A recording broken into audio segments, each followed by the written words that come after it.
Foundation. As always, I appreciate you guys. My next guest is such a pleasure to talk to, and I had to have him back on because he's trying to tackle something right now in his life that's not only massive in scope, but he does it with, such grace and it's effortless. And he's trying to he's trying to address an outdated 50-year-old strategy that, basically keeps minorities outside of the aviation industry. Now, that's very interesting because when you grow up in the environments that I grew up in and that he grew up in, the aviation industry is the last thing that you think about. I mean, you think about sports, you think about the arts, right? Whether you think about music or anything like that to get out, quote unquote. Well, he's able to address it in a different, traditional, white man, if you want to use that term, industry, and that's in aviation. And I think what he's doing with his foundation is being able to change lives of the most important lives, which are that of the minority. And I really applaud this gentleman for not only being a grade A stand-up guy in his everyday life, like when you talk to him, but being able to balance that with tackling this huge agenda, this huge project that may not even have an end, but I'm sure is nourishment for the soul. So without further ado, guys, I present to you the incredibly powerful and somebody you should keep your eye on, Omar Brock. We're here recording or whatever. But yes, man, any information, I'll cut this part out too. Any information that I can provide you to help you in any way. I mean, if it's this platform is whatever I can do. You're one of my favorite follows on Instagram. And oh man, I appreciate that. Yeah, and that's saying a lot, and because I'm not on Instagram a lot, so for me to be able to go over there and be like, "Look, this is what," is because I enjoy what you're doing, and we're gonna talk about it. We're recording. Omar, thank you so much for coming back on the show. I truly appreciate your time, brother. Yes, sir. I appreciate you, man. Thank you for having me. The pleasure is always mine. And man, I love what you're doing. Keep doing it, and the Brock Foundation is definitely here to support what you're doing. So, thank you for having me.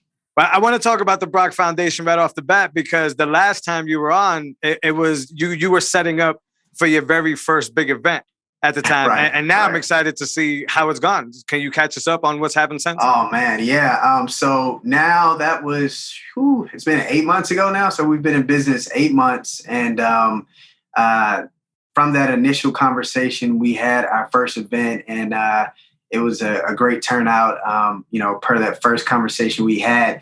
And since then, man, believe it or not, we have had almost 6 other events in 8 months. And it's just, it's steamrolling right now. And we're going with the flow in terms of, engaging youth. We don't want to tell anybody no. So it's either we're putting on events and or other groups and organizations reaching out to us to put on events. And we're like, yeah, we're there. Let us know when, where, and, let's start planning and make it happen because, I'm just passionate about this, man. So I want to impact as many kids as possible, and be aggressive about it because we need to address these issues in a positive way. So 8 months later, we are, like I said, 6 events in.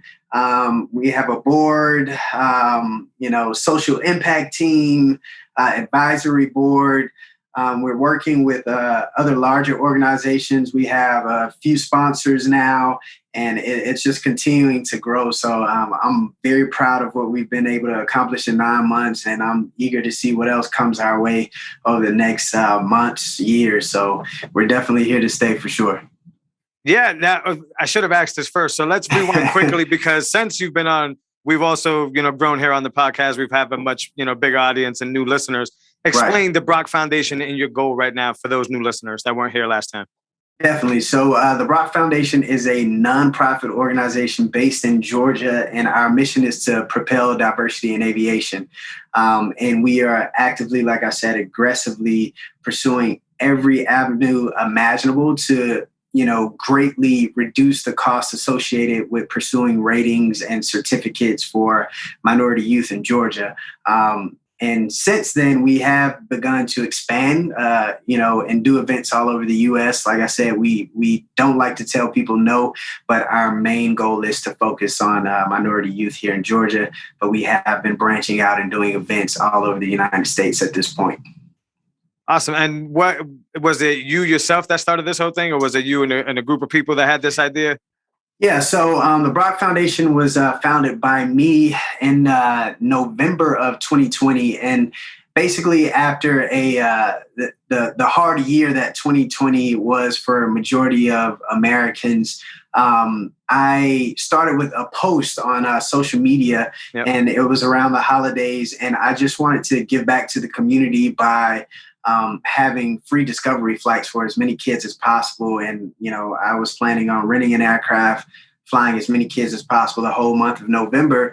And I got such an overwhelming response in terms of parents reaching out to me, just random people like, hey, I would love for my cousin, my niece to do this, etc. And for me, that was kind of my nudging and my call from a God to spearhead this thing and take this on. And, it's speaking back on the hard year that 2020 was, with the race tensions in the world, diversity kind of came to the forefront in terms of everybody wanting to, prove that they have skin in the game. And, that obviously helped fuel my drive for the nonprofit because, the pilot world is very marginalized. Like I mentioned before, there's only about 2.9% of pilots worldwide that are African American, and there's only less than 1% of African American females that are pilots. So, like I said, it's very marginalized. And as a general aviator and pilot, it's my goal to, propel diversity. It's a shame that in 2021 that there's still only 2.9% worldwide of African-American pilots. So that's my driving force, man. And I'm passionate about it. And I'll expose as many kids as possible to try to change that 2.9%. All right, I'm glad you brought up last year and this year. So this is kind of like a two-sided question in a sense. I want to know how 2021 has been for you personally compared to last year, to 2020, but also in the aviation field. I want to know if there's been any differences there. You can answer in whatever order you want. Interesting. Yeah. So 2021 has been, good to me thus far. Well, I honestly have to say that although 2020 was a hard year for most Americans, and it was hard for me as well on my end, it actually was a great year at the same time because it helped fuel this nonprofit. And it's because the actions in the world in 2020 that in 2021, there are more opportunities. So now across the board worldwide, every major company, not even just in aviation, again, is trying to prove that they have a diversity initiative, equity initiative in place for its employees. Yep. So anywhere you run to right now, it's a great time to be a minority in America because you have companies and corporations that are like, hey, we want to prove to you that we get it. We're here. We're trying to support. So let our dollars do the talking for us. And this is how we show that we want to be involved and help you with your cause. So with that being said, a lot of the relationships that we have been able to form now, it's been because of the issues of 2020. And it's like it took 2020 for everybody to focus in on it, not like we didn't all know this was going on for years, decades, whatever. But now it's like, okay, you cannot ignore it. You have to, choose a side. And what is your side? So it's actually proved to be very beneficial for us as a nonprofit.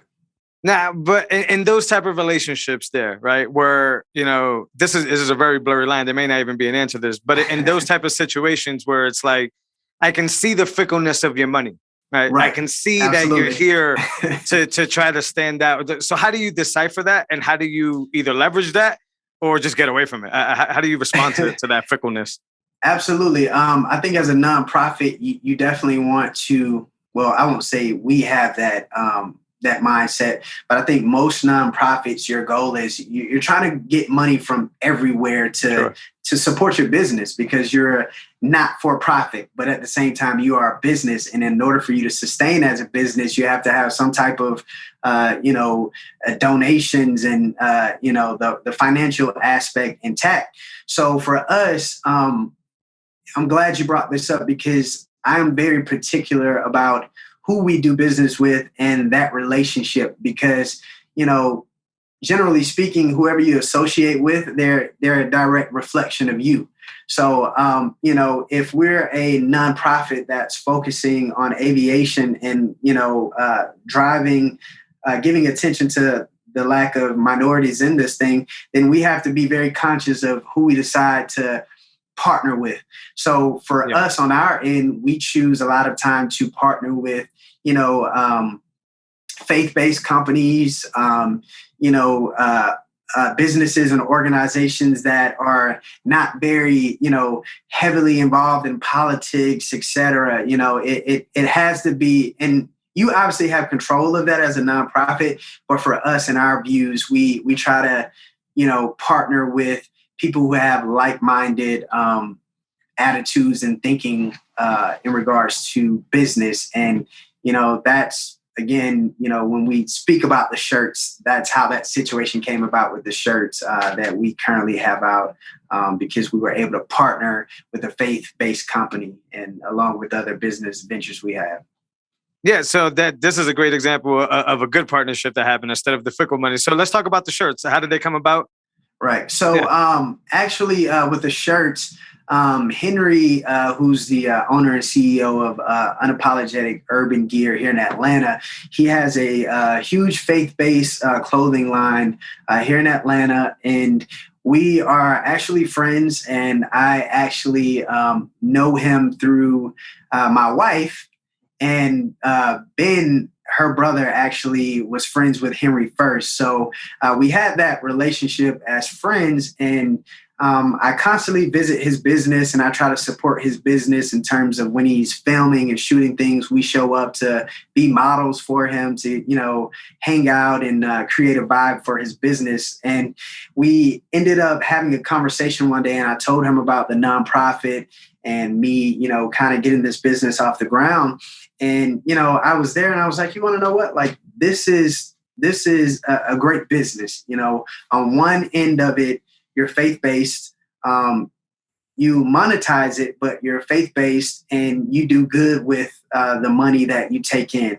So for me as a nonprofit and what we're doing, nothing we do on our side is, geared towards advancing us. Everything we do, essentially 90% of the business funds taken in should go towards what we're actually trying to do. And the 10% should be to sustain the business.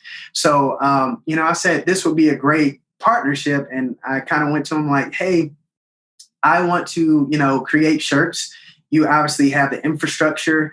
I would love for a partnership. You all have faith-based t-shirts. I love that as a faith-based man.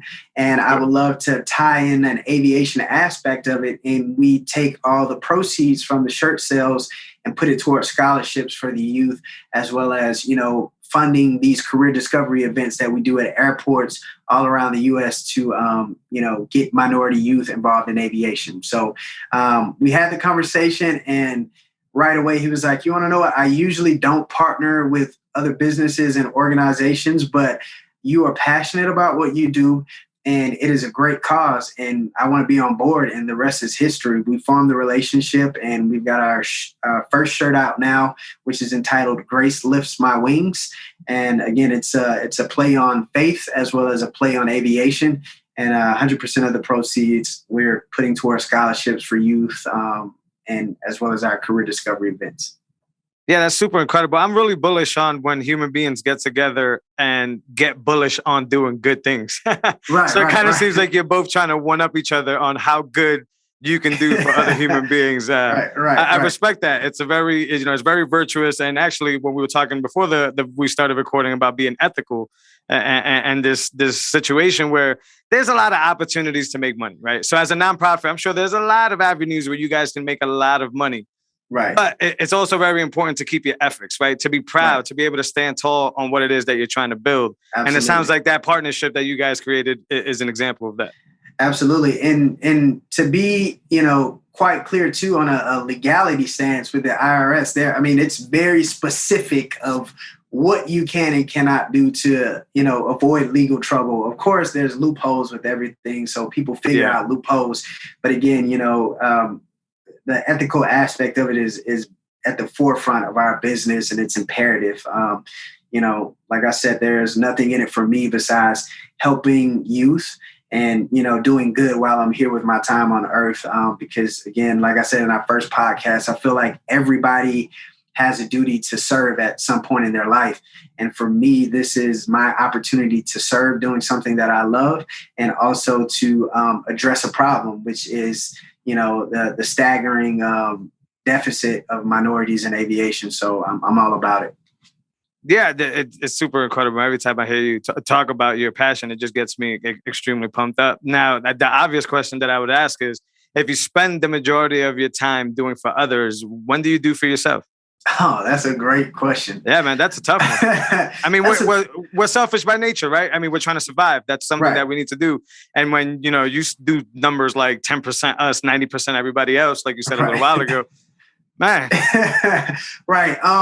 It's funny you bring that up because I'm going to talk about that in two parts. In terms of, the business, I'll talk about the business side of it first. In terms of the business, I don't have a salary. It has been brought to my attention several times via talking to other organizations in the same space. And, of course, everybody has an opinion about what you should and shouldn't be doing in terms of taking on a salary.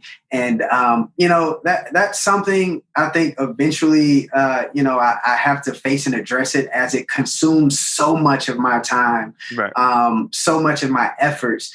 And, I'm not there yet, to be honest. Like I'm very a go-getter in nature. So I dwell in chaos, so to speak, in terms of working, training as a pilot, being a full-time husband, trying to be a family man.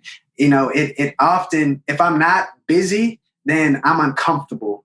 And it's really weird. So, the more idle time I have, I don't feel like I'm fulfilling my full purpose just in general with my time and life. So on the business side, I'm not there yet. In terms of, I just lost my train of thought. On the other side of it, it's all good. I'm blown away by something that you brought up there that I feel all the time, and is that if I've talked about this with Irma, and it's basically like when you're not moving, there's this anxiety. There's this feeling of absolutely. Like, what the hell is going on here? And I feel that all the time. I call it like easy stuff, like, oh, I feel like a loser, or I feel like, but it's deeper than that. It's not moving. I'm glad you hit on that. It is, and it can even be stemmed to, I guess, my fear of failure. In my own mind, I have to. It's almost addicting. Like I have to. If I'm not advancing at some aspect of my life, I do have major anxiety. Like it's a problem for me. And sitting still is just not conducive to my well-being. But at the same time, on the flip side of it, which is the point I was trying to think of, I obviously I'm a husband, I'm a family man. I have to devote time to my family and engage them so much, which, any major business owner, CEO, we can all relate on, trying to split your time between a thriving business as well as family, friends, and loved ones. And it's a constant balancing act. And I like to think that I'm pretty good at it. My wife may tell me sometimes that I'm not. I think we haven't had that conversation as of yet. I think I do pretty well with balancing it out. But, the passion for the nonprofit just drives me, man. I mean, sometimes I'm literally, I have to be to work or training in the morning, and I'm literally up all night, sending out emails for the nonprofit, doing research and trying to figure out the next move for the nonprofit, creative move to, push us in the market and drive us. So it's definitely a gift and a curse, but I love it, man. Yeah. I'm gonna be honest. I'm completely trash at it. I get a lot done. I have a great wife. I have great children that are extremely patient. Right. But yeah, I'm a, what do you call it? Like a is a glutton for punishment. I when I start something, I could be like 8 hours into that thing. My eyeballs could be coming out of my head, but I'm like, wait a minute, but I'm almost there. I'm almost there. Right. And it's like a punishment in itself, but I just have to finish it. You have to do it. It consumes my time, right? And then, like you said, it's important. I read a lot of Stoicism. It's important to understand that this ride ends, right? For everybody. Right. This is not permanent. We don't get to do it again, right? This is the act. We're on stage. We have to do it now. Absolutely. And it's scary to think about, but I try to get better with it. Like you said, like a juggling act, but I'm trash right now at it. Right. And I think I'll eventually be there. You've been at this a little bit longer than I have in terms of business. So I'm sure I will have my time where that is my reality. And I feel like I'm growing closer to that each and every day. So, all I can do is try to do my part and balance it. But, like I said, it's the drive to want to impact people in the way that I want to impact them. Is just, I don't know. I can't compromise it, but at the same time, I will not compromise my family and that happiness that comes with that as well. So, we'll figure it out. Do you ever do like lazy shit, like Netflix for hours, binge watching, or you just refuse to do that stuff? You want to know what? I have my days randomly when it happens, but it never happens often. Okay. I literally got off a red eye last night, and I worked all night long. I came home, maybe slept for 2 hours, and it's like I immediately wake up like, oh, I gotta send emails for the nonprofit. I gotta set up my next training for the next rating I'm pursuing, and it's so a part of me that stopping to literally watch TV and chill sometimes it's hard for me to do, and my wife, she watches her shows like, on Bravo, and sometimes I'll be downstairs and I'm working on my laptop and I'll get sucked in and I'll just close the laptop and watch a little bit of the reality TV show because it's entertaining, with her, and it pulls me in a little bit. But most of the time, man, it's like, even when I'm out on layovers in hotels, I never turn on the TV, man. It's work, study, gym, and that's pretty much it. But, I enjoy myself in other aspects of life. So, travel brings me a great deal of joy. So. Yeah, nah, I get sucked into, I was talking about this the other night. So we were watching, I forgot what it was, saying on HBO, but, one of our favorite shows of all time is Breaking Bad. And I'm like, if Breaking Bad were to come out today, I think I would miss Breaking Bad. I think it would just go right by me. I would never have watched it. It would have never been a thing. And it's because of that, because I feel antsy. I don't know if it's just when you get older, you start to figure out that there's nothing from television. But I can't just watch an hour show anymore. It's not in me anymore. And then that's a good thing. But sometimes you want to wind down and you can't, because my brain just rolls while while the episode is going. My brain is just rolling, doing other things. Absolutely. Yeah. Same here, man. I guess we'll figure it out eventually. Yeah, trial and error for sure. So how often are you flying nowadays? Like, what's if you want to call it travel miles? What numbers are you pushing? We're talking work and just flight time in terms of training. In a year, man, I would definitely say, let's see, last month alone with training hours, I probably put in almost 60 hours of training hours. And at work, I probably flew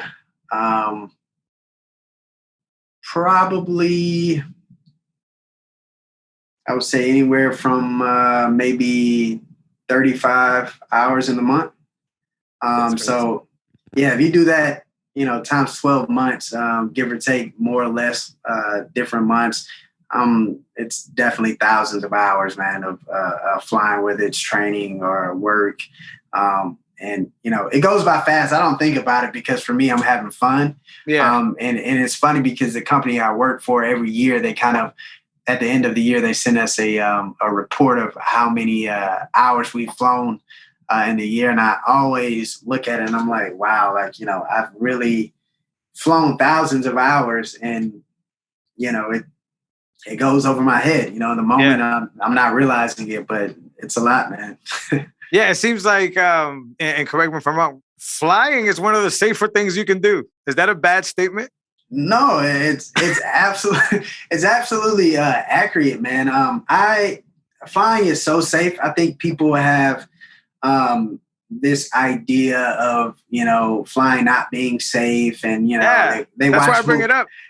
Yeah, and they watch movies and they're like, oh, I see, accidents, etc. And one of my biggest pet peeves, so this is a sidebar, so people who know that I'm a pilot, they often they'll DM me or text me accidents, hey, did you see this? And I'm like, it's the worst thing you can do for a pilot. That is pretty bad. And most of the time we've seen it and heard about it, because it's just, if an accident occurs, then most of the time the FAA is going to do an investigation, and they're going to put out some new information in terms of that aircraft being defected in such a way, or a new reg is going to come out. So, we always know about these things, but I just find it so crazy that people, they're like, hey, did you see this plane crash yesterday? And I'm like, yeah, I did. Are you not afraid? And I'm like, I've been doing this quite some time now. It's, it's second nature. But yeah, man, it's really safe. It's one of those things for example, even so, as you progress through your ratings as a pilot, you start off as a general aviator, and you train in the smaller aircrafts. And most of these aircrafts that we train in are from, the 70s, 60s. Yeah. Wow. And we still train in them today. And it's just all about maintenance and upkeep, like a car. You know what I mean? Right. With a car, obviously, you can have accidents and hit people. Somebody can hit you up there in the air. I mean, we're governed, so to speak, by air traffic control. They're our eyes and ears. We have we have the ability to track other aircraft, through flight following and things like that. So it's one of those things. If your aircraft fails from a mechanical reason, it's once every other blue moon, and okay. You just have to hope it's not you, and as a pilot how to troubleshoot it through various training if it does happen. So I've never been afraid, so to speak, or felt unsafe in an aircraft. And our maintenance personnel, like A&Ps, which are, our maintenance guys that work on the aircraft, they have such a high level of training in terms of knowing what they're doing. You really trust the professionals. So it just comes with the territory. Yeah, I've always been interested. I mean, I came from Austin last week, and I actually had a Sunday night overnight flight, but because of that tropical storm that came toward the Northeast there or whatever, I decided to jump on an early 7 a.m. one or whatever. Now, I guess we were still tracking it, but for some reason, and I'm usually an anti guy, I wasn't nervous at all. It seemed like the pilot was communicating very well. Right. It seemed like he had it. And I just had this weird, maybe it was the Dramamine. Possibly. I had this weird nostalgic feeling of he got this. He's gonna take care of us. Yeah, man. It's even when I'm not flying and I'm flying with other pilots, I know the rigorous the rigorousness behind our training. So it's I never second guess it. There's specific fields and job titles that they have been through extreme vetting process. And this is one of those, okay. Anybody just can't jump in an aircraft and fly an aircraft. There's a vetting process. There's training that has to occur, especially on the airline level. Minimum hours is 1,500 hours. So after 1,500 hours of flying, you have the FAA has deemed that you are qualified to be able to apply for airline transport job. Obviously you have to, get your ATP and all that stuff, but they have deemed that number after 1,500 hours. So that's a lot of flight hours, what I mean? For sure. And, it's just like anything. If you develop it, you build the skill, then, you become eventually so great at it. And, through our vetting process, I'm never afraid when I fly, even if I'm not at the controls. I'm just like, obviously I'm paying attention to things to see if certain things are missed.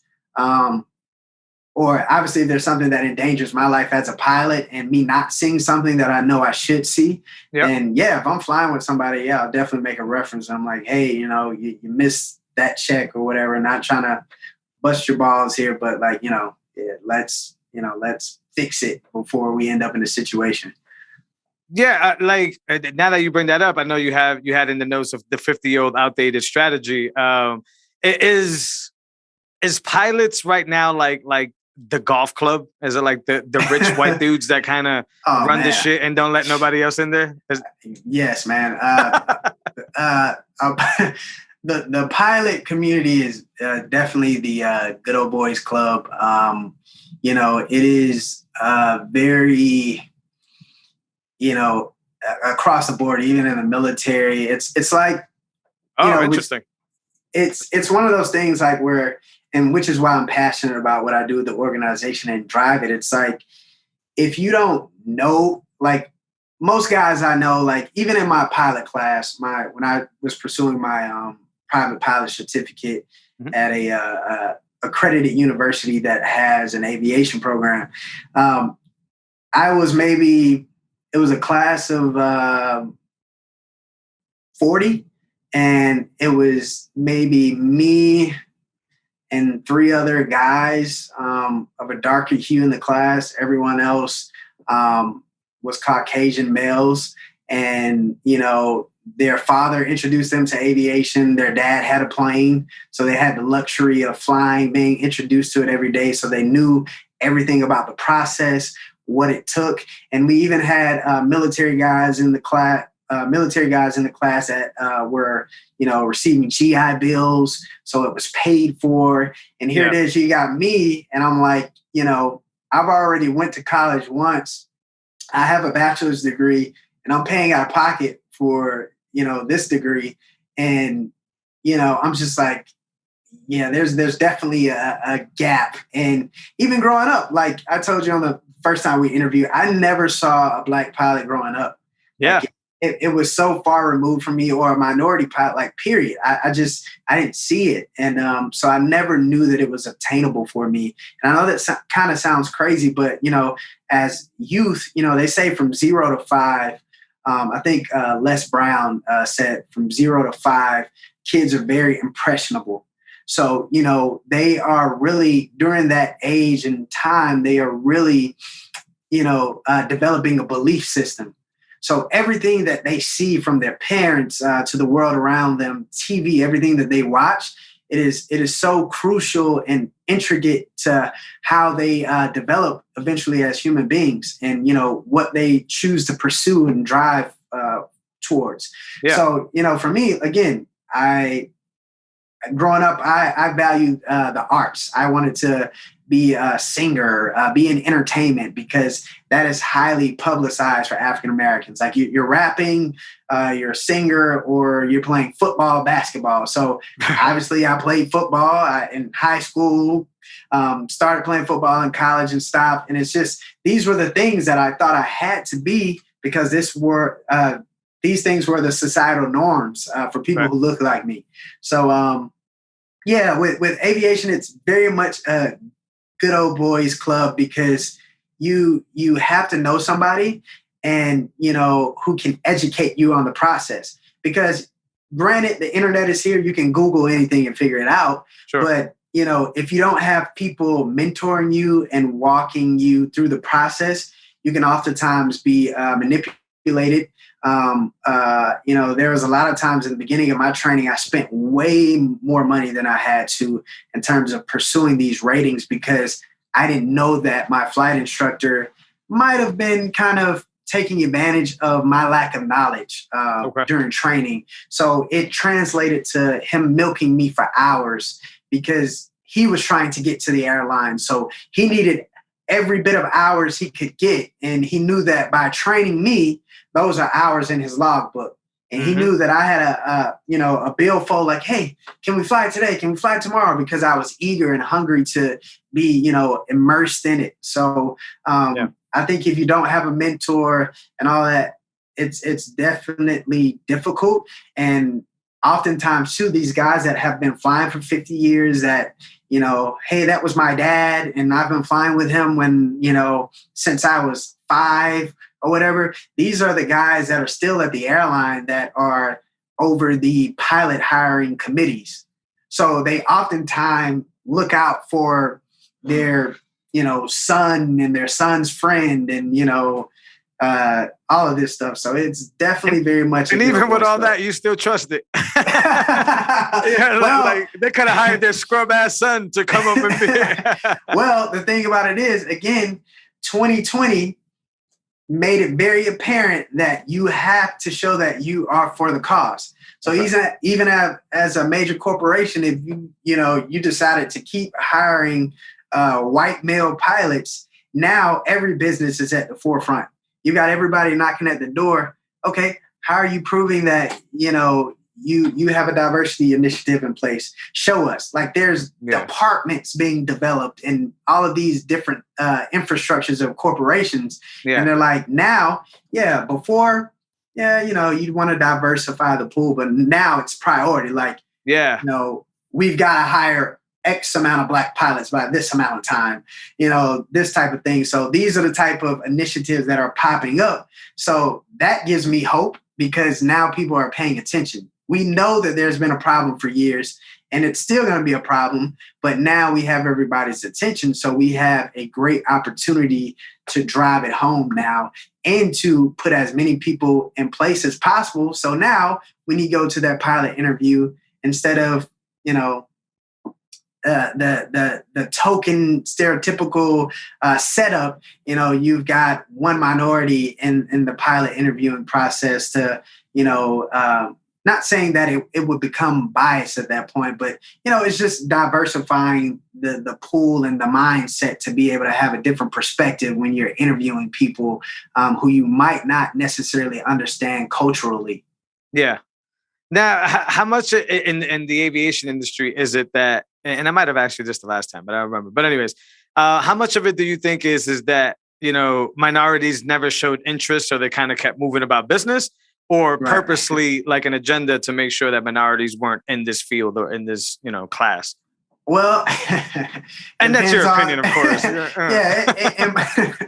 my opinion, I definitely think that there's a lot of things done on purpose, whether we want to realize it or not. I have this model that I think I mentioned to you in the note that I sent over to you for the Zoom call, where I'm at the point where I want to take control of my body. Yep. And bring that up. Yep. Let's talk about that. That is phraseology that I got from Ta-Nehisi Coates' book called Between the World and Me. And it's this idea and, it's this idea of America having this past of violence, right? Which we know has been throughout history to, for whatever purposes and motives. And, the America has put this kind of warrant on you for your bone structure, skin type, hair, complexion, and it can be your death warrant sometimes. And it's unfortunate because we shun it off like it's another phenomenon. But we cannot forget the Trail of Tears. We cannot forget the Middle Passage. And these things are ingrained in our history and so much a part of the American culture that it bleeds over into business. So, a lot of people, they're like, oh, racism is dead and gone, but it's just transformed and took new shape. And there's still a want to control the body, right? So it's shifted from slavery. and controlling the body to now wanting to control the body in different ways, police brutality, marginalization on the job. So it's just transformed, and it's more intricate now, so that, America can say, hey, this is the redheaded stepchild of Mother Nature, and we're still innocent and we maintain our innocence. But reality is we're violent in nature, and we always want to control the body. So for me, this is my protest, this nonprofit, and I'm attempting to control my own body and giving other people who look like me the opportunity to control theirs by providing this new space that they may have not thought of and wanted to pursue because it wasn't available, because of the marginalization and things like that. So it's a great book, by the way. Should definitely read it and check it out. It gives a very interesting perspective on race in America. And that's my whole mindset. It's just like, this is essentially my protest. After 2020, everybody had an opinion about race in the US and all of that. And it's just like, you want to know what? I'm not going to debate people and argue about what we all know to be true and exist via our history. So I'm just going to do my part to try to change people's mindset and, provide a new perspective as well as give new opportunity for people who look like me. So. Yeah, no, well said. That was fantastic. It's weird for me. I'm with you. I'm not in denial, and I don't think that racism doesn't exist. I think it's always, to me, a lack of education somewhere in the person, in the mind, because racism exists when it gets to that point. But I tend to think that humans, when they come together and they're sovereign, meaning that there's no political bias, there's no, brainwashing, there's no agenda, are always harmoniously. Humans by nature are, social creatures. They want to be with each other.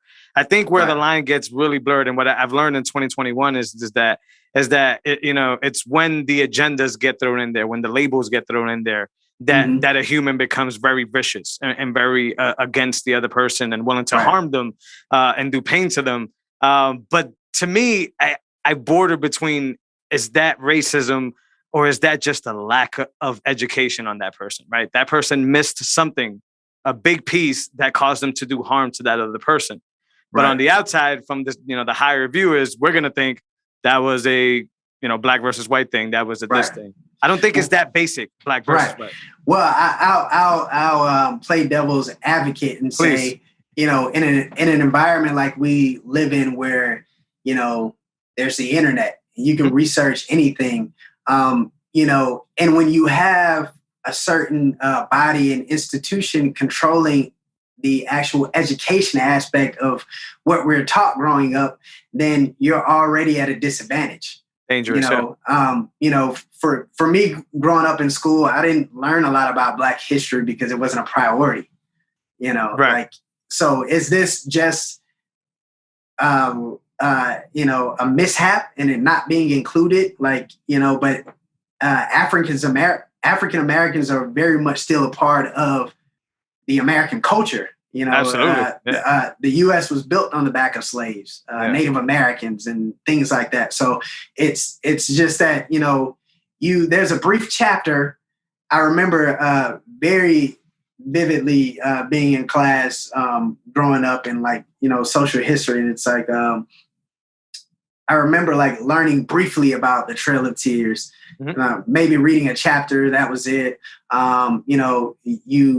You learn a little bit about civil rights, the civil rights era, and all these things, but it's very brief. And then the rest is just completely, whitewashed education, which is by any means. I'm not saying that that's wrong, because that's still very much of American history too. It's pretty messed up. Yeah, but it's just a double-headed sword, man. It's like we have to. Yeah, it's one of those things. It's tough. So for me, I never judge anybody for having their own opinion or having a different viewpoint.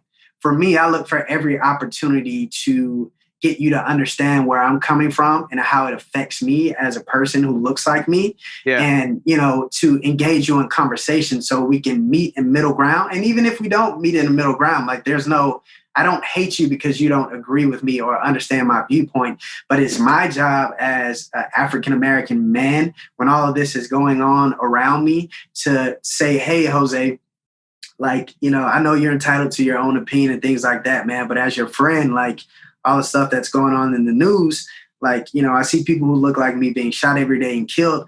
Like, it's greatly affecting me. And I can relate personally from being in those situations, being pulled over by police where I've been talked down to, certain references have been made and things like that. So when I try to have hope and I try to think that, maybe it is the miseducation of certain people, then it becomes, the spectrum becomes more broad, because I'm like, oh, this is happening way more often over the whole entire United States, not just in the South. And, granted, the history behind the South. And it's just, so I definitely agree with you that there's a lot of miseducation on all sides of it. Yeah. But I definitely think in a day and age where you have the internet accessible to you and you can research, and research is at your fingertips, there should be no excuse of why people, don't take advantage of the research to know that this is our history. Like we're not making this up. It's out there, like slavery happened. The Trail of Tears happened. Like, Native Americans were, crucified. They were given smallpox. They were killed off. Like this, this is all a part of the history. So it's not like, you make this up. And some of this stuff is not far removed. We're talking civil rights, like 50 years ago, like true. Your grandparents and, things like that, they were around. So these ideologies are still here in the culture. Yeah. So, it's like they've had kids now and they've taught their kids certain things, and it's generationally taught. Yeah. So, I have to, take advantage of every opportunity I have to change a perspective. So that's how I look at it. So, anytime I meet somebody, it's not like that I don't agree with you or, I want to have a disagreement with you. But, as a Black man, I have to let you know that this is happening. This is real. And Definitely. This is how it affects people who look like me. And, it's a thing. And I accept your opinion. You're entitled to it. But all we can do is have conversation and, develop communion from that conversation. So, sorry, I got a little long-winded. But, No, I agree. That's 1,000% the same thing as me taking your word for pilots being good, because you're on the inside. Well, you grew up and you see these things, so I have to take your same word for it. I believe that. And I grew up in the same environment. So I guess devil advocate is the perfect way. I agree with you 1,000%. I just like to prod around these things because, I like to think that the more somebody is ingrained in a political view, right, whether they're strong on it or not, the more ingrained they are to kind of not look for good. They look for what it's common to them, not to what's good. So, as a Bitcoiner, I know that, it's more of a libertarian type of thing. And in that type of community, man, this stuff doesn't get thrown around like this. People are not talking about police brutality. People are not talking about murdering each other. There's, Black people and Indian people and Asian people. All one space. Yeah. So I'm like, I throw around these thoughts where it's like, I do see and I have felt in my life the complete different experience than the typical Caucasian U.S. citizen. I felt that. I know that. But to me, it's like, it's all has to do with this red and this blue crap. It all has to do with this. Oh, yeah, absolutely, man. And it goes back to, I guess, hitting on the ethical aspect of things. Like, I'm not, crazy into politics. Like, I think anytime you get to discussing politics with anybody, it goes left really quick because it gets muddy. Everybody has a different viewpoints, and that stemmed off of what's beneficial for that person. Yep, so exactly. we will never be able to 100% make everybody happy. Yeah. Like in a era where a president does stuff to greatly enhance business owners. Yeah. Oh, he's gonna be my man. Because, I'm a bit, this is how people think at its simplicity. Not saying that that's my viewpoint, but, everything he does, because it directly affects me in my little world, in my space, and my family and how I feed my family, then he appeals to me. Right. But then the flip side of that is the ethical side. So you have some people that swing one way or the other, and some people that are in the middle, but it's all different. So it's definitely a choice. And I get where you're coming from. For me, I'm just very all about how I treat people. It is my goal while I'm here, no matter how you look, to engage you how I want to be engaged, because we're all human beings. And, I have feelings. I know you have feelings. And I try to use discretion in regards to how I talk and engage other human beings based on their possible circumstances, because I know I may not know what that looks like and how that is. So, I have to be understanding and sympathetic. And I think in today's time, we all have, lacked sympathy to a certain extent. And maybe that's because of, television and news and all that stuff. But, it's definitely real for sure. Yeah, I'm just, I'm having conversations with older folks, and, when I have conversation with people my age, it's very descriptive. Oh, this person, or, Biden, or Trump, or it's and then when I speak to the older people, it's like, dumb motherfuckers play games, man. It's always general, dumb motherfuckers, man, dumb motherfuckers. And it's like, I feel like we're just all going along. Like, this stuff has happened over and over again. And then we're just like last year, for a perfect example, a bunch of fighting for a bunch of nobodies. It was very weird. And now I'm seeing people be even more fickle, because now I'm seeing people behave like I've never seen them behave. Now they're just like this brand new transformed individual, right? And politically, I'm not political either. But the funniness is I've seen a lot of the people that were coming to me and, saying all the stuff about, Trump, which was true, which was all bad stuff and all that, now kind of not want to call out Biden for the same stupidities, right? Or similar stuff. Right. And then that's where I start to go away from, all right, you're no longer thinking as a human. You're thinking about whatever it is that your side reps. Yeah, right. There's a lot of puns. There's a lot of puns out here. And I think governments and institutions are very great at playing on the emotions and feelings of its subjects and citizens. Like, they know that if they can invoke certain feelings out of a certain body and group of people, that it will equate to a certain amount of control for them. So whether you're a Republic, Democrat, or whatever, like, you can, if you focus in on what that group of people, their needs, what they want, what they like, what they don't like, then that becomes your political drive behind your party. And you want to hammer it as much as possible, because you know that that's going to translate in the polls. You're going to be president, and, that specific group is going to love you and support you. But when doing that, you incite the masses and you create a bigger monster. Because now your citizens, whether it leans one way or the other, you still have half of your citizens that are unhappy, so to speak, or, some group of your citizens that are unhappy.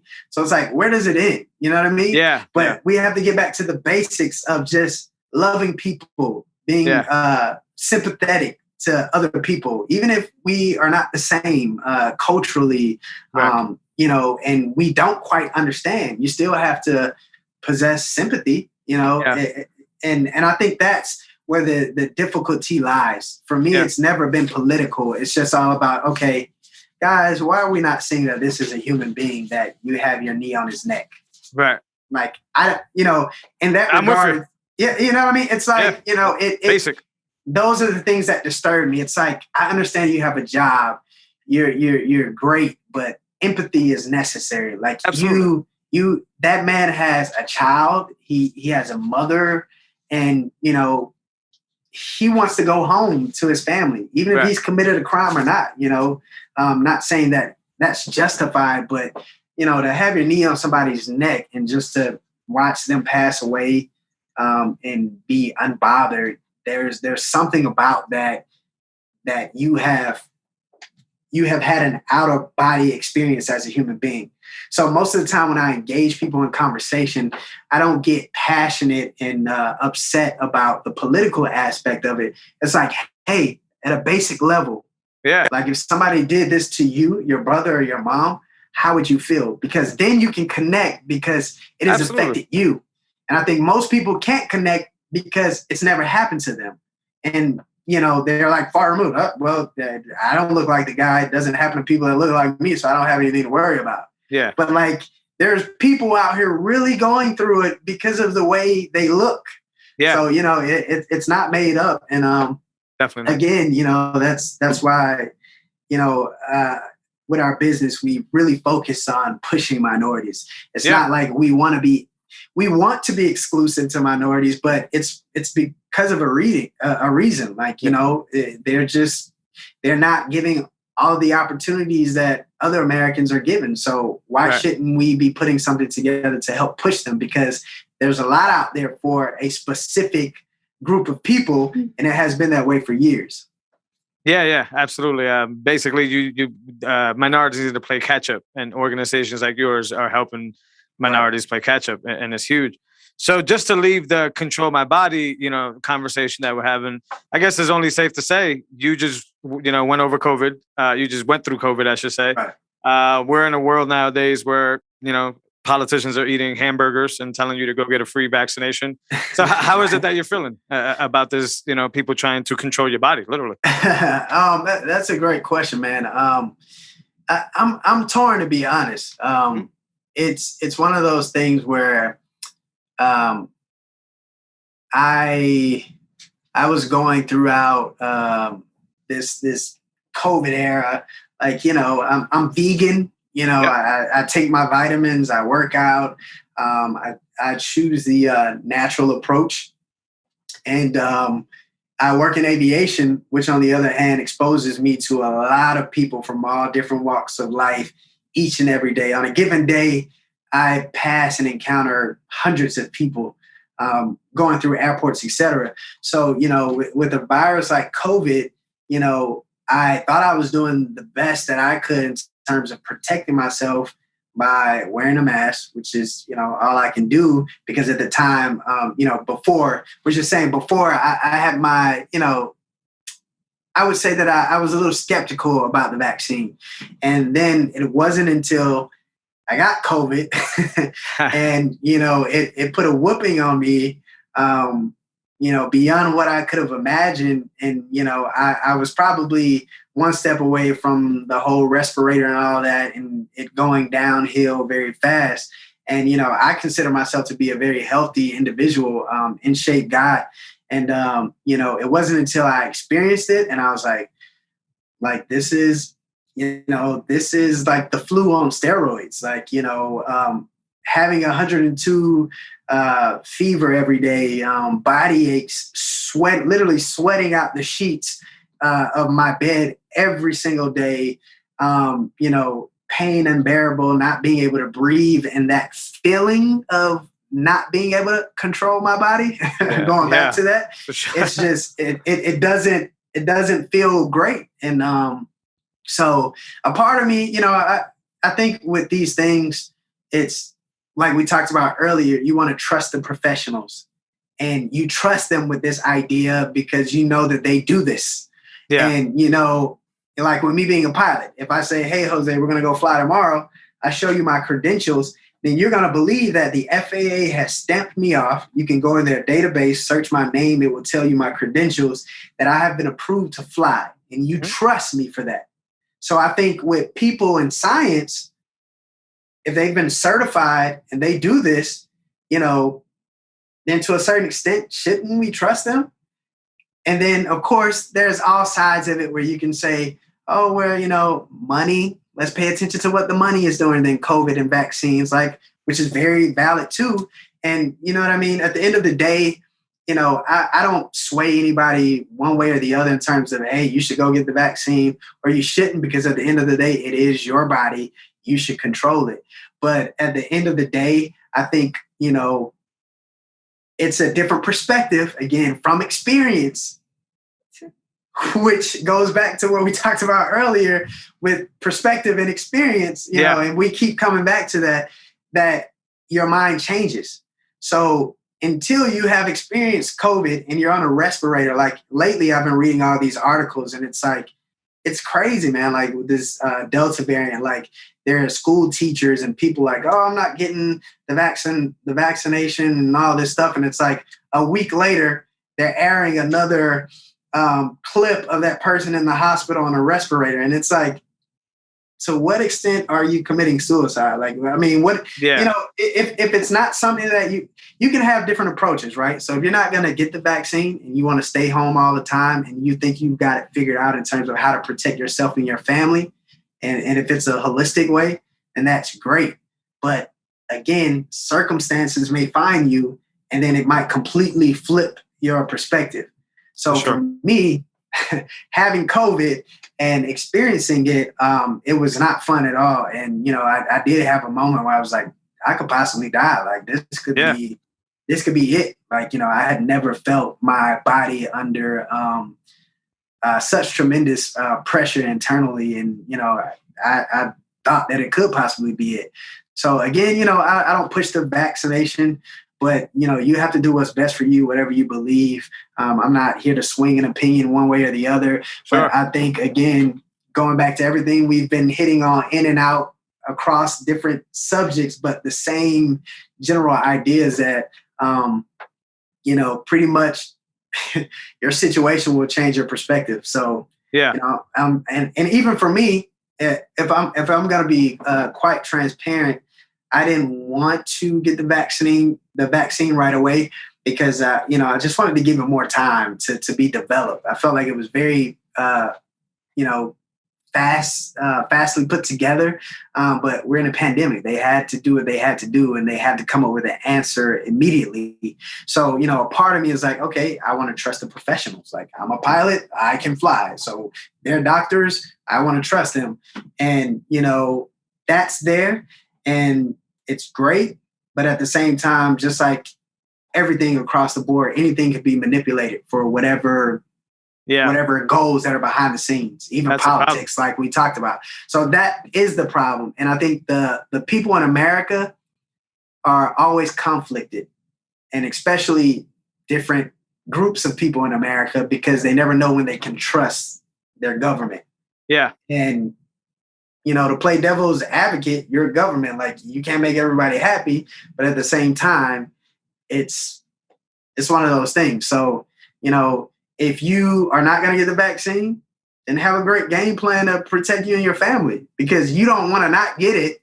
And then you end up on a respirator and you're saying your last words to your wife or your kids, or the other way around, and not saying that the vaccine is the only answer, but it's just, you got to make a stance and stick to your guns. So, I can't push it one way or the other saying you should, but as a person who's had COVID, it is not fun. I did think that at a point I would possibly die, and that was an uncomfortable feeling. So in my mind, I naturally said, hey, I need to try to do as much as possible to build my defense. Yeah. And I know it's crazy because people who are vaccinated are still getting it, but at the end of the day, like, what can you do? You either don't get it, you get it and still, get the vaccination and you still get COVID. It's one of those things where you decide if you want to take your chances, but I have to revert back to my core feelings in terms of trusting that the experts in that field, because I don't know much about it. Yeah. Like, I'm not a scientist. All I know is that what I have at my fingertips, which is research. And then even with the research, it can be manipulated. We have so much at our fingertips via the internet. So you're going to always find a group that's saying, hey, don't do it. It's not bad. We found this. And you're going to have one group saying, yeah, you should do it. We found this. And then there's that liberal group that's like, hey, man, we just have to depend on our, forget that. Whatever, forget it. So it's I think it's the gift and curse of life, man. And I'm just happy to be alive. For sure. I can't sway people to go one way or the other. All I can say is just try to be safe. Even I think at the bare minimum that at least people can wear a mask. Like there's a viral like it's being transmitted via touch, coughing, sneezing on other people. We're constantly touching everything. And you would think the basic things like washing your hand and all that would be second nature. But I can tell you from working on a plane, man, people use the lavatory all the time and they never wash their hands and come out, sit down on their seat. Like, so, I think to be sympathetic to everybody else, even if you don't agree with it or not, or believe it, at the bare minimum, you can at least just wear your mask, because you could be jeopardizing somebody else's life. But that's that thing. We have so much entitlement as Americans. We feel like, hey, I should be able to do this, and this, which we should to a certain extent. So again, man, I can go on and on about this. It's a balancing act. Even on this podcast, I bring up the COVID question. Obviously, since COVID has been around, it's incredibly difficult. I want to be sympathetic to people. A perfect case example: the very last 2 days of my what I call my fiat job, my manager's husband went under COVID and passed away, like immediately. Wow. Boom, boom, boom, like day to day. Like, so like I it has been close. I do understand it to the sense. But I do like that you keep bringing, and I love your that you explained your experience deep, right? Because you went into like, I'm bravado, I'm fit, and then this shit kicked your ass, and now you're just like, whoa, experience is everything. I'm humbled by this thing. Right. So I think you're right. I think experience from person to person is very different. The only argument I can make on my end is, and it's not really an argument because I'm with you. If you want the shot, go get the shot. If you don't want the shot, do not get the shot. You do what you got to do. My thing is we go back to trust. Mm-hmm. And, and I've had this conversation with your wife before. The pharmaceutical industry is not to be trusted. Not that they can't do good by some people. It is just not to be trusted one say way. And then the second one in line there, the federal government, not to be trusted one bit. In the history of governments, you can go back all the way to Rome. You can go back. Government fails every time because absolute power corrupts every single time. Now, you and I are sympathetic to human beings. We should wear our masks. We should wash our hands. We should do these things importantly. You guys, on the other hand, though, don't get to add in Easter eggs to that process. Meaning, you can't tell me what store I can walk into and what store I cannot when my taxes paid for the store. Or something about the store. Maybe not the store specifically, but the road that got us here, the electricity that powers the store, right? So now you're getting into a point where you're right. Everybody should be able to do what you want to do. But the big figure here, the government, is forcing people to do what they want them to do. Absolutely. So I'm not saying that an individual like yourself that got COVID, I should not listen to. I'm listening to you 100%. I'm telling you that the people that are telling me to get it are sort of like the gulag. They're like the bad people. Right. And they haven't done anything to make me feel better about that relationship. If anything, they've made it worse. And it continues to get worse. So that's kind of where I'm at with the vaccine. But I understand it, man. And I accept your opinion for sure. Like I'm definitely not like, I'm totally like one of those zen in the middle, like, I'm never going to try to sway people to do anything. I just think again, man, it's just like it's very, very hard. And I don't think we can ever figure it out, to be honest. No, I agree. Across the world, whether it's governmental rule, monarchy rule, we will never be able to master the ability to make everyone happy. It's not possible. And I agree. In order to implement things, you're going to always have those people that go against the grain. So does that leave you to force things on people? Or, you keep having a society of renegades, like, so it's just very, very difficult. So I just try to approach everything with personal experience for me. And I can tell you about it and you can conclude from it whatever you want and go from there. So, and I try to possess empathy for everybody I encounter. So, and that's how I have to move in my life. Like I agree. Weigh my own options and go from there and be like, all right, am I going to do this thing or not? Still not feeling it. And then that's a chance that I take. So I definitely hear your opinion. I'm not going to argue against it whatsoever. Yeah. And everybody's different. So, but I don't think we will ever be able to figure I agree. that out. Yeah, it's just one of those things, man. It's just the enforcement. It's one of those things. It's, I like to, the Matrix example always lies. Like, when it comes to big government and big monarchies, like you said, the economy, the people are the batteries, right? You're using people's energy. You're taking their time. So listen, if you're degrading my value and time by stealing my money from me, by taxing me to death, even when I'm dead, taxing me, if you're doing all these things, you have no way, shape, and form and able to be able to tell me that because you said so. Right. That now life changes for me, meaning that I can't go to my favorite concert anymore because you're trying to infringe on my liberties. Right. Or me and my wife can't go to our favorite restaurant anymore because you guys decided. Not because the scientist, not because the business owner, not because of me, but because you decided. That's a slippery slope there. And I think that's where they lost me. But I'm with you. I'm not in the position to do anything. And in this show, I've had to tread that line, because you're on your own out there. And I get it.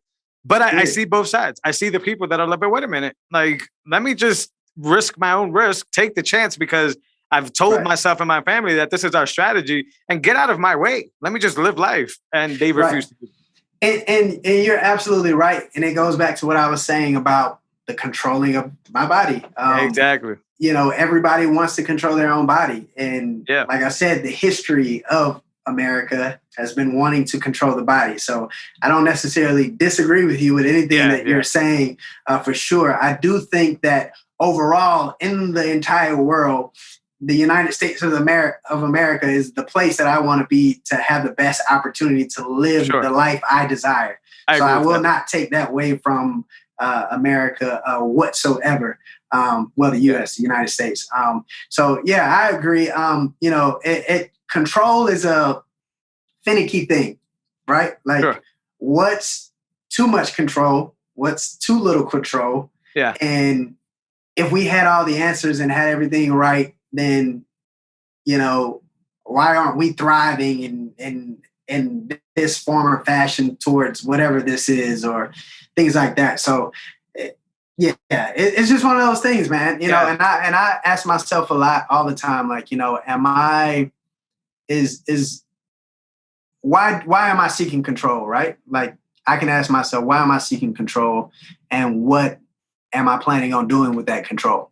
So for me, with my control, I'm choosing to do something good, which is my nonprofit. And, individually as a person, my want for control is for me to be able to live a life equal to my counterparts. And I see the opportunities that they have and things that they're doing, and, often question why I'm not able to have the same opportunities.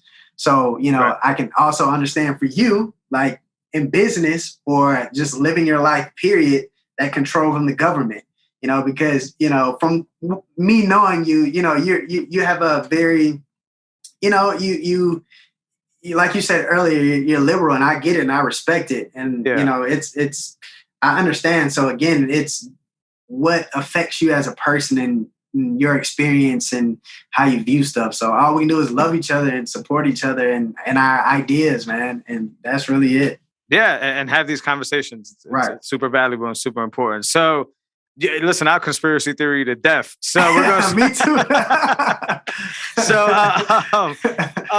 So how is the Brock Foundation? Are you guys the only one in your space that's doing what you guys are doing? And if not, how you separate yourself from anybody else who's trying to do the same thing? No, absolutely. So doing what we do, there's a couple of other big organizations out there that have been around way longer than us, that have been doing it and doing it well for years. The thing that makes us different is that there's, going back to that good old boys club, even in the nonprofit space in terms of exposing minorities to aviation, there's this 50-year-old way of doing things in regards to exposing minorities to aviation. And the same groups have been around for years, kind of, monopolizing the market, so to speak, in how they do it. And for me, I didn't start this to try to be the best at doing it. Not saying that they are doing that, but for me, it's all about helping the youth. So my only goal is to come in and make an impact. Like I welcome way more, people coming into this space and trying to do it because there's not enough of us doing it. Right. You know what I mean? Like there's literally, I can count on one hand the amount of organizations that are prominent that do what I do, and have been around for years. So that's not enough people doing it. But what makes us different is that we have actual pilots that are in the thick of it with training. So nice. we're comprised of a bunch of young general aviators, young pilots right now that are pursuing ratings and certificates. And a lot of these other organizations, they're ran by individuals who are established and they're at the finish line. They've been flying 777s for 20, 30 years. And they're calling the shots in these organizations and saying how things should happen in terms of engaging youth in the pipeline, et cetera. But they're so far removed, you know what I mean? And even some of them, they went the military route. For us who haven't had opportunity to go the military route and, that are in the thick of it now, the industry has completely changed. Like if you had a conversation with a general aviator and a airline pilot, the blueprint of the training is still the same, but, they can't get in a general aviation plane with you and tell you, how to be better at what you do as a general aviator. They can give you pointers and all of this stuff because you have the basic equipment set up, but they're just so far removed from it. So it's very difficult. So we provide a fresh perspective from being in the thick of it now, coming up the ranks. And it also serves as a great opportunity because youth can identify with us. We look like young, hip pilots. So, it's trendy for them. And we get to engage them on a level and really focus on that mentor aspect, as well as building pilots based off of what we know in our training. So that's what really makes us unique. A lot of the other organizations, they're ran by established pilots who have been flying for years, and they have a set way of doing this, and they've been doing it that way. So I think that's what's driving our really peak interest right now to the public. Yeah, it sounds like you guys are injecting culture into an industry that doesn't have any. Right, absolutely. Yeah, and that's crucial. I'm one of those guys that understands the power of the culture, right? The culture will transform anything from, since we were talking about politics, all the way down to the way people wear their sneakers. I mean, it's a very powerful thing. Very inspired by y'all. So do you guys got any more shirts coming out? Any more ideas? What's next for the foundation? Yeah, man, absolutely. So we have more shirts coming out for sure, more product. Because for me, I'm trying to come up with as many creative ways as possible to monetize things so we can put our money where our mouth is and get kids flying, greatly reduce the cost for them, give them scholarships. So you'll see some interesting things coming out from us in terms of the selling of product to kind of entice people, because we don't want to be one of those organizations where we post the link, donate today, we need to do this, donate to, like it gets old. So, why not come creative, incentivize it for people, who doesn't like the shirt, who doesn't like a hat, things like that. So we're really coming up with creative ways to do that.